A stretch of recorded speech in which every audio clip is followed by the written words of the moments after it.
Prime field.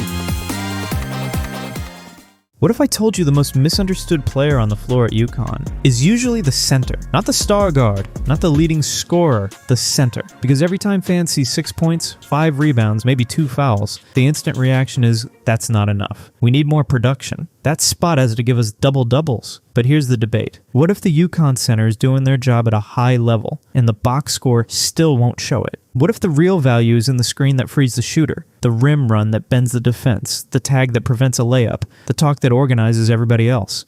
And if that's true, then maybe fans aren't evaluating the position wrong by a little. Maybe we're evaluating it wrong by a lot. Today we're breaking down the UConn center position beyond points and rebounds. And this is going to be a debate because I already know some of y'all are thinking, cool, but eventually your center still has to score. Fair, that's part of the conversation. But this video is about the stuff fans miss.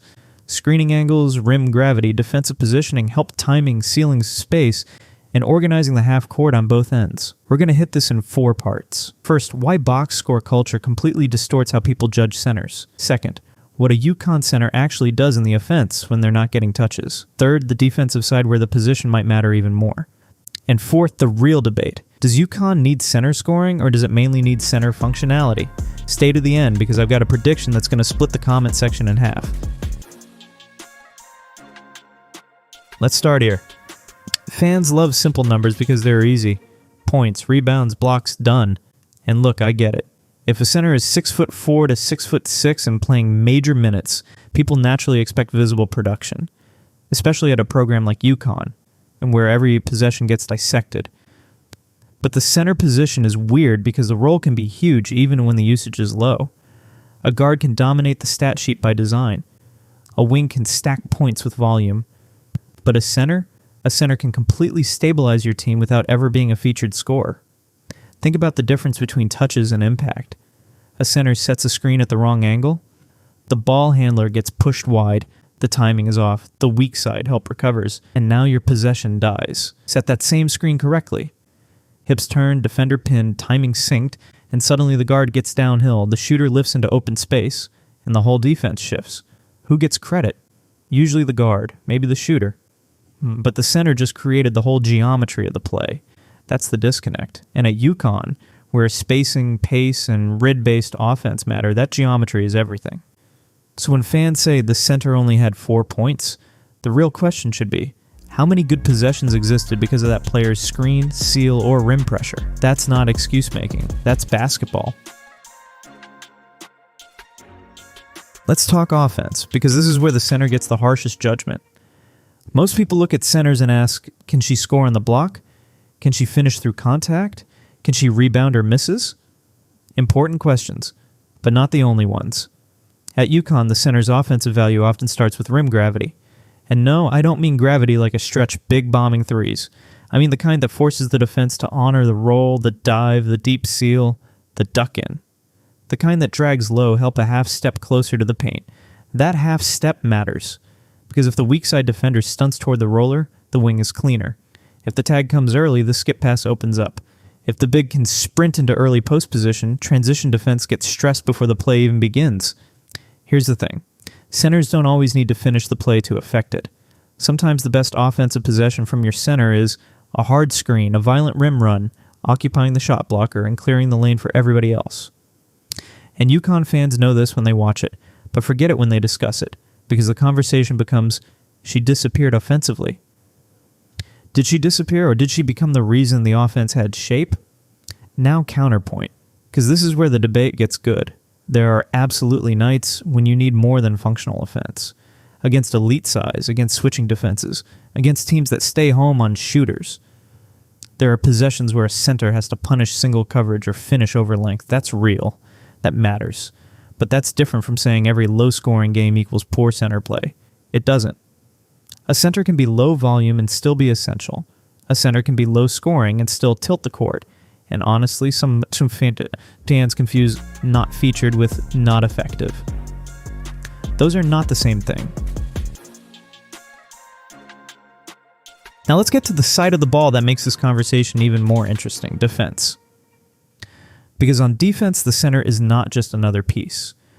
A lot of the time, the center is the organizer. Not always the loudest player, not always the most athletic. But the organizer, the center, is seeing actions early, calling out screens, sitting in the right gap, showing at the level or dropping at the right depth, being in position early enough that the guard can chase over the top with confidence. And here's a phrase fans should use more: defensive positioning economy. The best centers don't make 10 dramatic plays.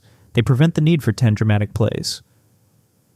They sit in the right spot, shrink driving lanes, bait floaters, wall off the rim, and make the offense take the second best option.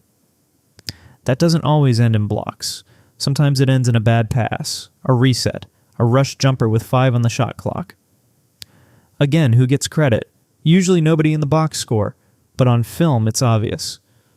And for UConn specifically, if the center is in the wrong place defensively, everything breaks. The point of attack defender gets exposed, help rotates late, the backside collapses, rebounding position gets compromised, foul trouble starts. Now the entire structure is shaky. That's why center evaluation has to go beyond how many boards did she grab. Rebounds matter, yes, but contest quality and rotation timing and communication can matter just as much. A center who gives you 7 rebounds and organizes the defense might be more valuable than one who gives you 12 rebounds but blows coverages all night. That's the uncomfortable truth.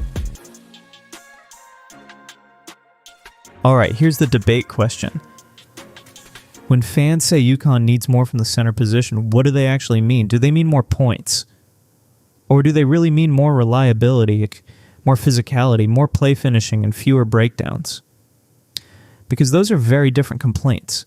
If your guards and wings are creating enough offense, the center doesn't necessarily need to average huge numbers. What UConn may need more often is clean screens, fast decisions, rim presence, finishing the easy ones, and defensive discipline. That's not a glamorous answer, but it might be the correct one. Now the other side of the argument says, at the highest level, especially deep in March, you cannot have a non-threatening center offensively. Elite opponents scout everything. If the 5 can't score, defenses load up elsewhere, help gets more aggressive, and spacing shrinks. I think that argument has teeth, but I'd frame it like this. UConn doesn't always need a high-scoring center. It absolutely needs a center defenses have to respect. That respect can come from finishing, from screening, from rim runs, from offensive rebounds, from short roll decisions, from simply being in the right place at the right time with force. Respect is the key word, because once the defense stops respecting the position, everything gets tighter for everyone else. So no, points don't tell the whole story, but also no, offense from the center spot is not irrelevant. The truth lives in the middle. The center doesn't have to dominate the box score, but the center must influence the game in ways the opponent can feel. That's the standard. And here's my prediction. The next time UConn's center room gets hotly debated, the loudest takes will still be about points and rebounds, but the games that really matter will be decided by something else.